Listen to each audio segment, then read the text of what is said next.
नमस्कार, इन खबर में आपका स्वागत है। देश और दुनिया में नया कोरोना वेरिएंट B.1.1.529 ओमिक्रॉन तेजी से पैर पसारने लगा है। अब जो रिपोर्ट आ रही है उसके मुताबिक महाराष्ट्र और केरल में 4 केस मिले हैं। पश्चिम बंगाल में कल एक बच्चे में मिला था और इसके साथ ही पूरे देश में इसकी संख्या पहुंच गई है 73।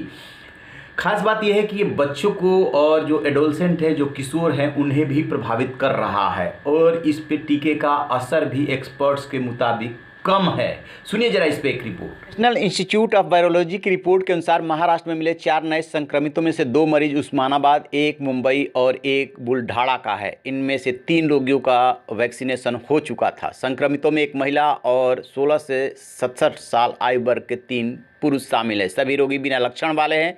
वहीं प्रदेश में कोरोना के जो टोटल मामले हैं वो 925 नए आए हैं और 10 मौतें भी हुई है। जानकारी के मुताबिक उस्मानाबाद का संक्रमित शारजाह से आया था और अन्य रोगी उसके संपर्क में आए। बुल्ढाणा का बुजुर्ग अपनी दुबई यात्रा से लौटा था और एक रोगी ने मुंबई से आयरलैंड की यात्रा की थी। इन सभी को अस्पताल में आइसोलेट कर दिया गया है।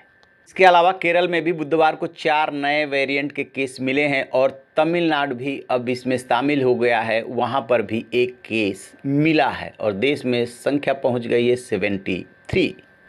तो जैसा कि आपने सुना, 2 दिसंबर को पहला केस कर्नाटक में मिला था। उसके बाद तेजी से ये फैलने लगा। सबसे ज़्यादा महाराष्ट्र में अभी तक 32 केस ओमिक्रॉन के सामने आ चुके हैं। दूसरे नंबर पे राजस्थान है जहां पे कि 17 केस है। तीसरे नंबर पे देश की राजधानी दिल्ली है जहां पे कि 6 केस है। दिल्ली में पहले 1 केस मिले थे और उसके बाद एक एक करके 2 केस आए, उसके बाद 4 केस आए थे। तो दिल्ली में इस समय 6 केस है और इसी तरीके से अन्य राज्यों में, केरल में भी 5 केस हो गए हैं। बाकी राज्यों में एक एक केस है, लेकिन 10 से ज़्यादा राज्य इसके चपेट में आ गए हैं। इसलिए एक्सपर्ट्स बार बार चेतावनी दे रहे हैं, बार बार अलर्ट कर रहे हैं कि इसके रूप में तीसरी लहर आ सकती है। इसको एहतियात बरत कर ही इससे बचा जा सकता है। तो आप रहिए बेखबर, देखते रहिए इन खबर। Thank you. इन खबर चैनल को सब्सक्राइब करें।